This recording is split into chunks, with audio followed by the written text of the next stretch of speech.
There's a scene in A Storm of Swords where Sansa Stark builds a snow castle and knows with total certainty the exact location of a hidden bridge inside Winterfell. A bridge that 2 books earlier, only one other person in the story is shown to know about. She's never been there. He never told her. By the end of this video, I'm going to show you exactly how George R.R. Martin planted that impossible knowledge and why it means Sansa Stark isn't the character you think she is.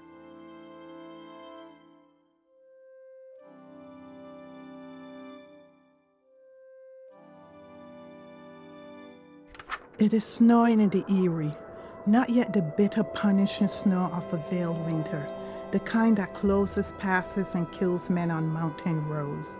This is the softer kind, the kind that falls the way a memory falls, slowly, without warning, filling the world with something that looks like silence and feels for just a moment like home.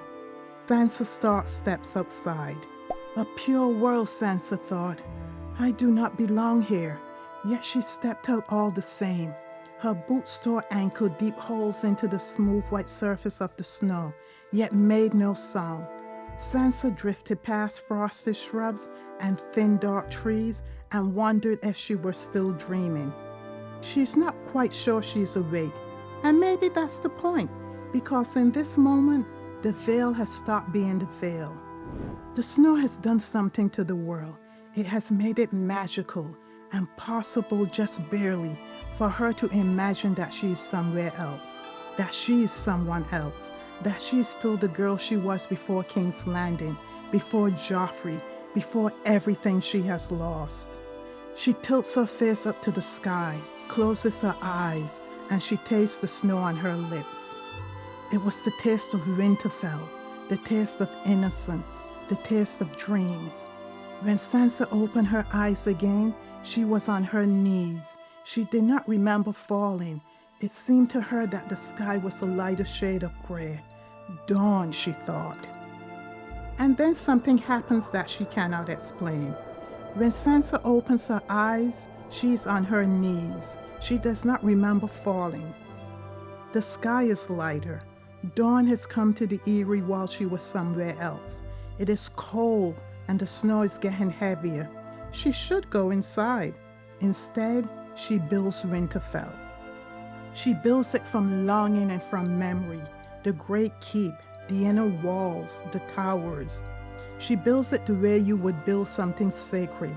She builds it the way you pray when there's nothing to pray to. And then she tries to build the bridges. There was a covered bridge between the armory and the main keep, and another that went from the 4th floor of the bell tower to the 2nd floor of the rookery. But no matter how carefully she shaped them, they would not hold together. They keep falling, she keeps building them, and they fall again. But she knows they should be there. She knows exactly where they go. And one in particular she knows goes from the 4th floor of the bell tower to the 2nd floor of the rookery. But here's what is strange. Here's the question posed in the middle of this heartbreaking scene. How does she know? There's a hidden truth about Sansa Stark the fandom has not explored, and it's been sitting in plain sight in the text for over 25 years. And today, we're going to find it. 2 books earlier in A Game of Thrones, in a completely different chapter, we meet a different Stark. Bran Stark is 8 years old, and he loves to climb, to explore all the secrets of Winterfell. He climbs hand over hand, gargoyle to gargoyle, the whole of Winterfell spreading out beneath him as he goes up. And as he climbs, he thinks about the things he knows about Winterfell that no one else does, even the members of his family, the hidden tunnels, the forgotten passages, secrets that belong to him alone. There was a covered bridge that went from the 4th floor of the bell tower across to the 2nd floor of the rookery. Bran knew about that, and he knew you could get inside the inner wall by the south gate, climb 3 floors, and run all the way around Winterfell through a narrow tunnel in the stone, and then come out on the ground level at the north gate, with 100 feet of wall looming over you. Even Mr. Lewin didn't know that Bran was convinced. Bran knew about that. George R.R. Martin is a deliberate writer, and he puts a very quiet emphasis on that line, telling the reader that this is not common knowledge. This is not something passed down through the family or old nan, and not something a maester points out during lessons.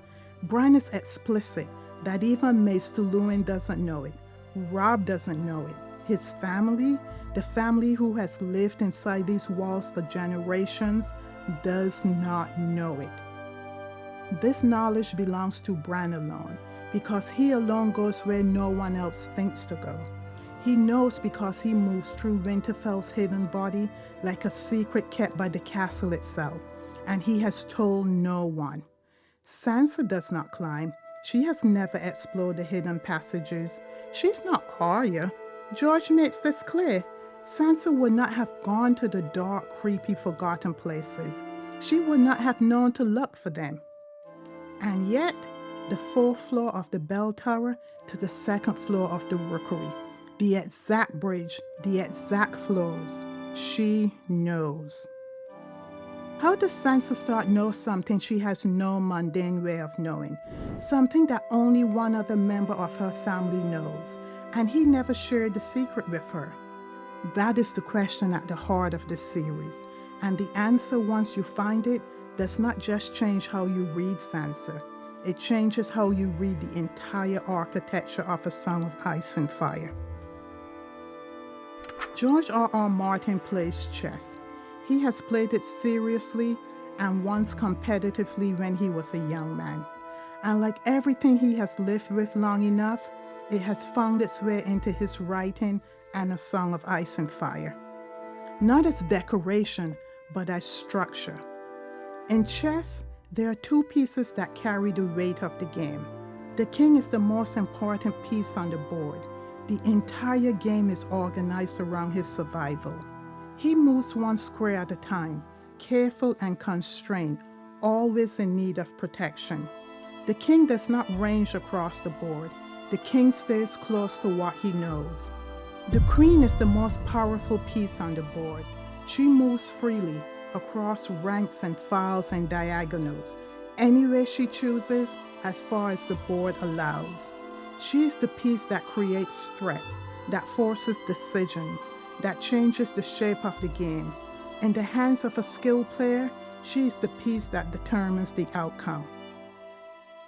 Now, George R.R. Martin gave an interview during the promotion of the Duncan Egg adaptation, and in it, he said something that sent a cold wind through the fandom.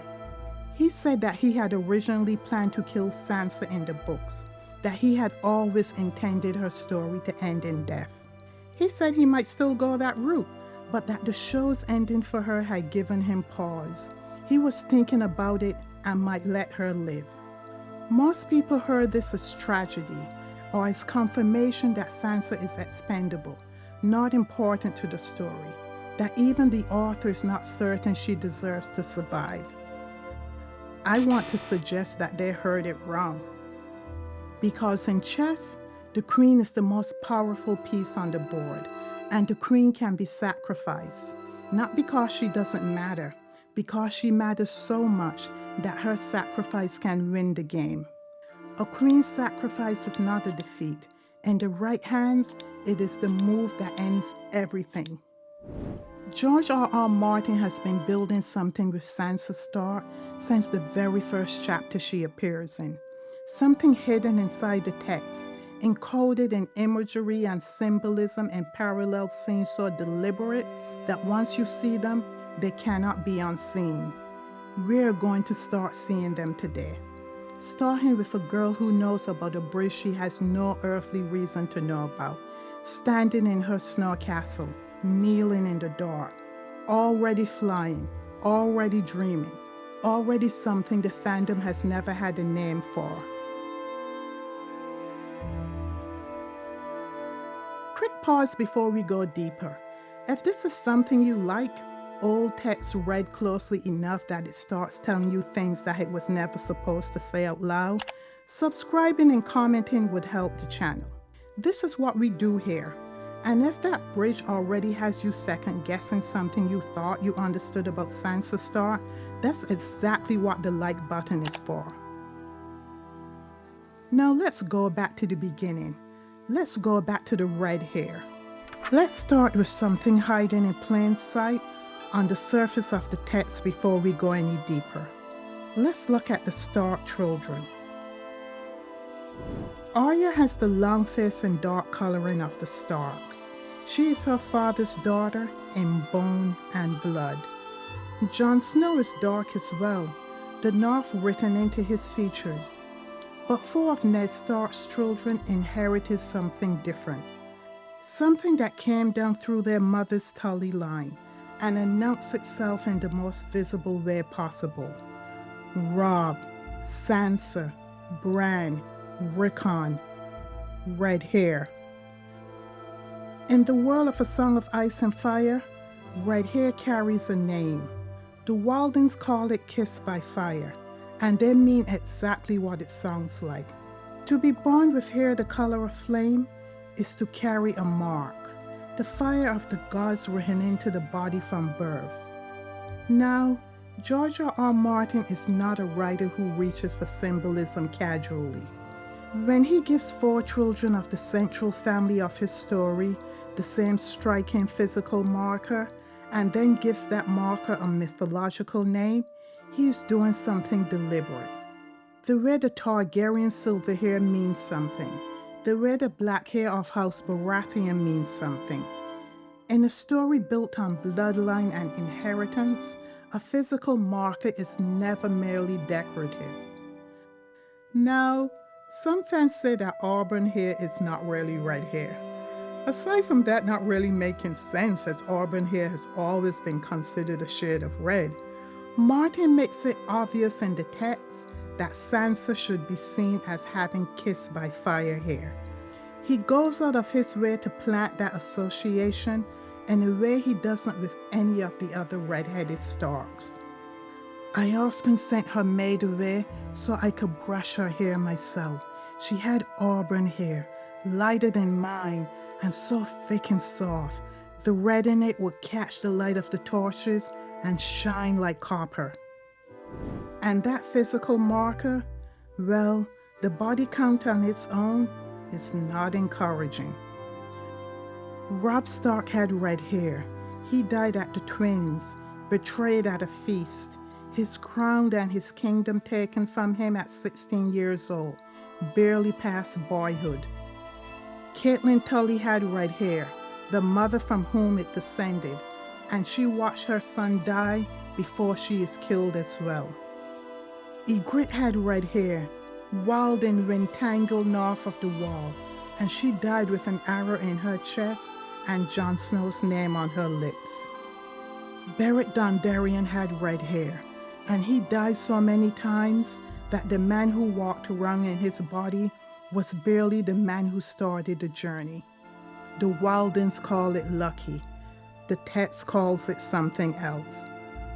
But notice something. Of all the red-haired Starks, 3 remain: Bran, Sansa, and Rickon. Rickon, the youngest, the one who understood least of what was happening to him and around him, Rickon too has red hair. And Rickon, young as he was, had the dreams. He knew that his father was dead before the Raven came. He did not have the words for what he knew. He was a child, barely past being a baby, but the knowing was there. The fire was there.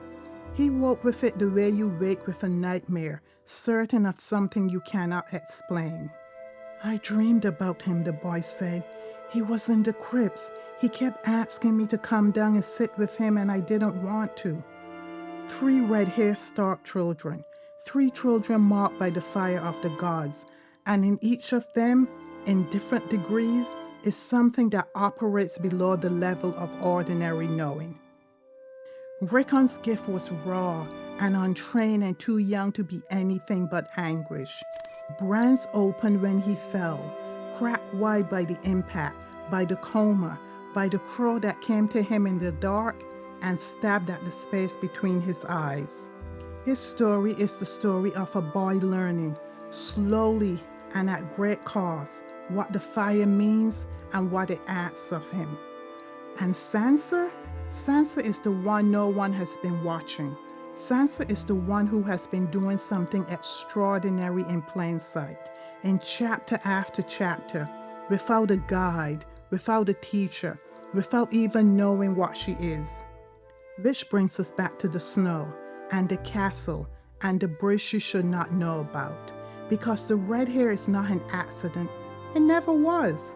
It is the first marker, the most visible one. George R.R. Martin drawing a circle around 4 children and saying quietly, in the language of symbolism rather than statement, these ones, watch these ones. In this video series, we are going to watch 2 of them. But before we go to Sansa, we need to go to Bran. Specifically, we need to go to the dream. In A Game of Thrones, Bran is in a coma, has been in a coma since the fall, since the window, since the moment that broke his body and cracked his world open. And in the coma, he is flying. He has been flying through grey mist with a crow as his guide, a crow with 3 eyes, and the crow has been trying to get him to do something he does not yet understand. I'm flying, he cried in delight. I've noticed, said the 3-eyed crow. It took to the air, flapping its wings in his face, slowing him, blinding him. He faltered in the air as its pinions beat against his cheeks. Its beak stabbed at him fiercely, and Bran felt a sudden blinding pain in the middle of his forehead, between his eyes. And then the crow does something violent. What are you doing? He shrieked. The crow opened its beak and cawed at him. A shrill scream of fear, and the grey mist shuddered and swirled around him and ripped away like a veil. The pain is not random. It is not an attack. It is activation. The crow is opening something, the space between the eyes, the 3rd eye, the mark of second sight beyond ordinary sight in every mystical tradition and myth that has ever named it. And then Bran wakes up. And he saw that the crow was really a woman, a servant woman with long black hair, and he knew her from somewhere. From Winterfell, yes, that was it. He remembered her now. And then he realized that he was in Winterfell, in a bed high in some chilly tower room. And the black-haired woman dropped a basin of water to shatter on the floor and ran down the steps shouting, "He's awake, he's awake, he's awake." The servant has been in the room with him, tending to him through the long weeks of the coma. She's there when he opens his eyes. She drops the basin. She runs. Her voice fills the stairwell as she goes, carrying the news down through the castle. Now hold that image of events. The blinding pain between Bran's eyes, the shriek, the sleeping child in the tower room, the servant already present by the door who runs out shouting. Hold it, because we're about to watch George R.R. Martin do it again. In A Game of Thrones, in a different chapter, with a different Stark. Sansa is at breakfast with her sister, and the breakfast has gone badly because of events that led to the killing of Lady and Micah. And Arya is holding the blood orange, and she is furious, and she throws it. Let me read you what happens next. "Liar," Arya said. Her hand clenched the blood orange so hard that red juice oozed between her fingers. "Go ahead, call me all the names you want," Sansa said eerily. "You won't dare when I'm married to Joffrey. You'll have to bow to me and call me your grace." She shrieked as Arya flung the orange across the table. It caught her in the middle of the forehead with a wet squish and plopped down into her lap. The middle of the forehead, between the eyes. Now, stay with me here, because what George R.R. Martin does in the lines that follow is one of the most extraordinary pieces of sustained symbolic architecture in the entire series, and it has been sitting in plain sight in a chapter the fandom has always read as a minor domestic squabble between two sisters who don't get along. "You have juice on your face, Your Grace," Arya said. It was running down her nose and stinging her eyes. Sansa wiped it away with a napkin. When she saw what the fruit in her lap had done to her beautiful ivory silk dress, she shrieked again. "You're horrible," she screamed at her sister. "They should have killed you instead of Lady." The juice runs into her eyes. Red juice, blood orange juice, running into the eyes of a girl with red hair in an ivory dress. Now stop. Look at what George R.R. Martin has built in 3 sentences. A weirwood tree has white bark. It has red leaves, and carved into its face, into every weirwood face across every godswood we have seen on the page to date, are eyes, red eyes, weeping red sap that runs down the pale bark like tears, like blood, like something older than either. Sansa is sitting in an ivory dress, white, like weirwood bark. Her hair is red, red, like weirwood leaves. And now the juice of a blood orange is running into her eyes, staining them red, while a mark sits between them on her forehead, the exact location, the exact shape of a third eye. Septimar then came lurching to her feet. "Your Lord Father will hear of this. Go to your chambers at once. At once!" "Me too?" Tears well in Sansa's eyes. "That's not fair. The matter is not subject to discussion. Go." Sansa stalked away with her head up. She was to be a queen, and queens did not cry, at least not where people could see. When she reached her bedchamber, she barred the door and took off her dress. The blood orange had left a blushy red stain on the silk. "I hate her," she screamed. She balled up the dress and flung it into the cold hearth, on top of the ashes of last night's fire. When she saw that the stain had bled through onto her underskirt, she began to sob despite herself. She ripped off the rest of her clothes widely, threw herself into bed, and cried herself back to sleep. George R.R. Martin has just turned Sansa Stark into a weirwood tree, into a weirwood goddess, into a weirwood queen. Not metaphorically, not loosely, with surgical, deliberate, line-by-line precision. Every element is in place. The dress, the hair, the juice, the eyes, the mark on the forehead. This is a writer who knows exactly what he's doing with every word he puts on the page. And what he's doing here is encoding Sansa Stark as a weirwood goddess in the very first book of the series, in the scene that reads on the surface as nothing more than 2 sisters arguing at breakfast. And then, as if the symbolism alone were not enough, he mirrors the scene structure beat for beat against Bran's crow's dream. Bran is sleeping. Sansa is sleeping. She has cried herself back to sleep after the incident, the stained dress balled up in the cold hearth. Bran shrieked when the crow's beak struck him in the forehead. Sansa shrieked twice, once when the orange hit her in the forehead, once when she saw what it had done to her dress. Bran is awakened in his tower bedroom by a servant's voice, the black-haired woman entering the room who drops the basin. Sansa too is awakened in her tower bedroom, this time in the Hand's Tower, also by a servant's voice. It was midday when Septimar Dane knocked upon her door. "Sansa, your Lord Father will see you now." And she's awakened from a dream, as Bran was awakened from a dream. In the breath between sleep and waking, before the world fully reassembles itself around her. Sansa sat up. "Lady," she whispered.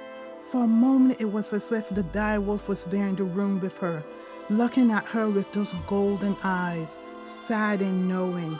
She had been dreaming, she realized. Lady was with her, and they were running together. And trying to remember was like trying to catch the rain with her fingers. The dream faded, and Lady was dead again. "Sansa," the rap came again sharply. "Do you hear me?" "Yes, Septa," she called out. "Might I have a moment to dress, please?" Her eyes were red from crying, but she did her best to make herself beautiful.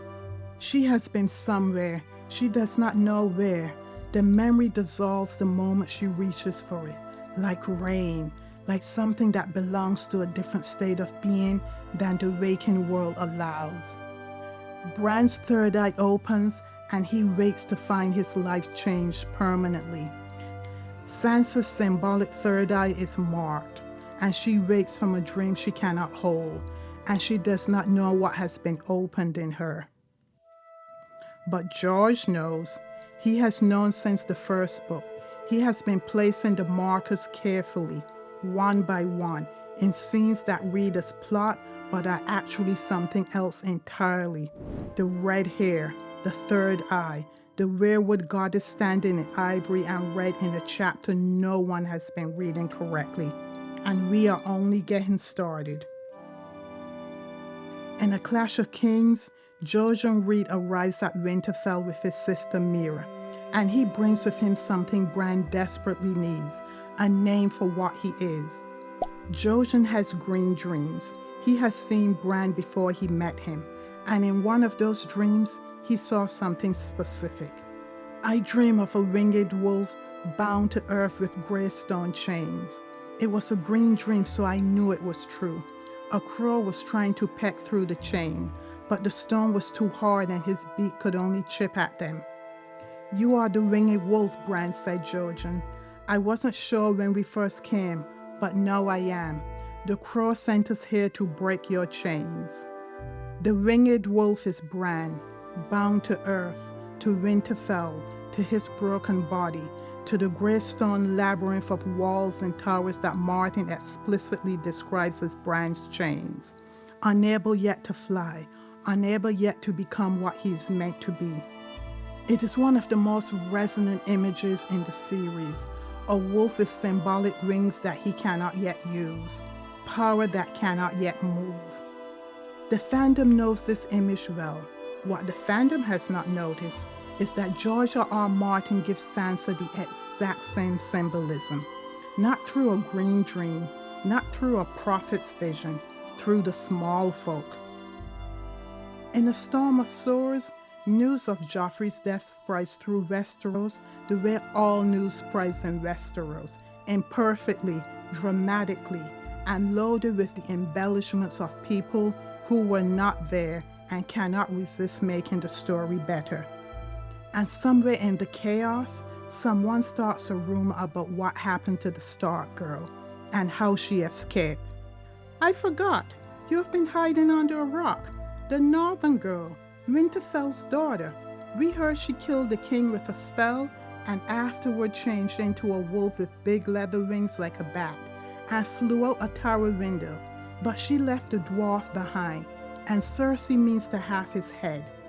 That's stupid, Arya thought. Sansa only knows songs, not spells, and she'd never marry the imp. A wolf with wings flying out a tower. Arya hears this and dismisses it. Sansa only knows songs, not spells, she thinks. But Arya is not the one we should be listening to here. Arya is reading the surface. George is writing the symbol. Because what the small folk has just described in their garbled, rumored, so accidental way is a winged wolf escaping her stone chain, and Arya hit on something else without realizing it. Spells are often songs. Bran's greystone chains are Winterfell itself, the castle that holds him, that he must leave to become what he is destined to be. Sansa's greystone chains are something different, and George hides them in the most deliberate way possible. Her assumed name in the Vale is Elaine Stone, the assumed daughter of a man whose home is the Stony Fingers, and the family sigil of the man who controls her, Peter Baelish, her false protector and real captor, is a greystone head, the Titan of Braavos, rendered in grey stone staring out from his grandfather's shield. The device painted on the shield was one Sansa did not know, a grey stone head with fiery eyes upon a light green field. My grandfather's shield, Peter explained when he saw her gazing at it. His own father was born in Braavos and came to the Vale as a sellsword in the eye of Lord Corbray. So my grandfather took the head of the Titan as his sigil when he was knighted. It's very fierce, Sansa said. Rather too fierce for an amiable fellow like me, said Peter. I much prefer my mockingbird. Peter has tried to escape his heritage by replacing the Titan with a mockingbird. But a mockingbird only mimics, it does not originate. He is what his family made him, grey stone. And Sansa is bound to that grey stone the way Bran was bound to the grey stone of Winterfell. And there's one more thread here to unravel, quite enough to miss on the first read. While Bran lies in his coma, he dreams of shadows gathering around both of his sisters. One shadow dark as ash, with the terrible face of a hound. Another armored like the sun, golden and beautiful. And over both girls, over both shadows, loomed something larger. He saw Sansa crying herself to sleep at night, and he saw Arya watching in silence and holding her secrets hard in her heart. There were shadows all around them. One shadow was dark as ash, with the terrible face of a hound. Another was armored like the sun, golden and beautiful. Over them both loomed a giant in armor made of stone. And when he opened his visor, there was nothing inside but darkness and thick black blood. Over both of them, not one or the other, the same threats looming over both Arya and Sansa at once, and one threat looms larger than the others. The fandom has generally read the giant as Gregor Clegane, the mountain, but Gregor never looms as a threat over Sansa the way this vision demands, and nothing in the text puts him over Arya in this way either, not even during her time at Harrenhal. But look again at the armor, stone, a dark visor, black blood where a face should be. That is not a man, that is the Titan of Braavos, the same stone head on Peter's family shield. The black blood is the pitch thrown down onto ships when Braavos is attacked. Braavos, home of the faceless men at the House of Black and White where Arya is being trained. Whatever threatens Arya and whatever threatens Sansa, George has just told us they are at the bottom the same thing. The threat to both of them was always Braavos. Two winged wolves, two sets of grey stone chains. One who knows that he cannot yet fly, one who does not yet know that she already can. Which brings us to where this episode ends. Both Bran and Sansa ascend to Eyries, not metaphorically, literally. At Winterfell, Bran climbs to the highest places the castle offers, the gargoyles, the broken tower, the old keep, to the Eyrie, where the whole world spreads up beneath him and the only things above him are the birds. In the Vale, Sansa ascends to the Eyrie, the highest castle in Westeros, so remote and so vertical that the sky seems not above it so much as around it. Two children, two ascents, the same relationship to heights, to birds, to the life of the castle going on far below. And from their respective heights, separated by books and miles and everything that has happened to their family, they share a memory. Here is Bran in Winterfell looking down from his perch. He liked the way it looked, spread out beneath him, only birds wheeling over his head while all the life of the castle went on below. Bran could perch for hours among the shapeless, rain-worn gargoyles that brooded over the first keep, watching it all. The men drilling with wood and steel in the yard, the cooks tending their vegetables in the glass garden, restless dogs running back and forth in the kennels, the silence of the godswood. And here is Sansa, descending from the Eyrie to the gates of the moon, thinking about what she is returning to. By the time they finally reached her father's castle, Lady Miranda was drowsing too, and Elaine was dreaming of her bed. It will be a feather bed, she told herself, soft and warm and deep, piled high with furs. I will dream a sweet dream, and when I wake, there will be dogs barking, women gossiping beside the well, swords ringing in the yard, and later there will be a feast with music and dancing. After the deathly silence of the Eyrie, she yearned for shouts and laughter. She is unconsciously planning her dreams, and she is going home to Winterfell. The men in the yard, the dogs, the silence of the gods was set against the noise of the castle below. The same Winterfell, held in the memory of two children who have both lost it, from the same height, with the same particular longing. This is more than sentiment. This is more than two siblings who grew up in the same place missing that place. The passages are too specific. The parallels are too precise. The yard, the dogs, the silence. These are not general childhood memories. These are the same memory in two different chapters, in two different books, filtered through two different minds. George R.R. Martin is telling us something with this. He is telling us that these two children are connected by something deeper than family. That what Bran sees from his gargoyles and what Sansa carries inside her are not merely similar. They are, in some sense, that the text is not yet ready to name, the same. That the knowledge passing between them, the yard, the dogs, the covered bridge from the bell tower to the rookery, is not coincidence or shared upbringing.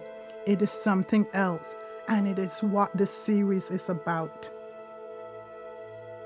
We have established today that George R.R. Martin marked Sansa Stark as a symbolic Weirwood in the very first book of this series, that he gave her the same Greenseer markers as her brother, that he encoded her with the same Winged Wolf symbolism, that he placed her in a mirror Eyrie with a mirror memory, looking down at the same yard from the same height, missing the same home.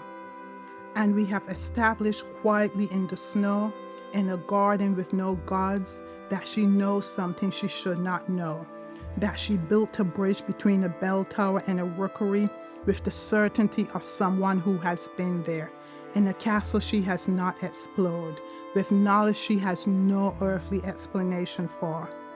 We have not yet answered the question we started with, but we have answered this one. Sansa Stark is not who the fandom thinks she is. Next time, we go deeper. We follow her into the lost time. We follow her into the dreams she cannot remember.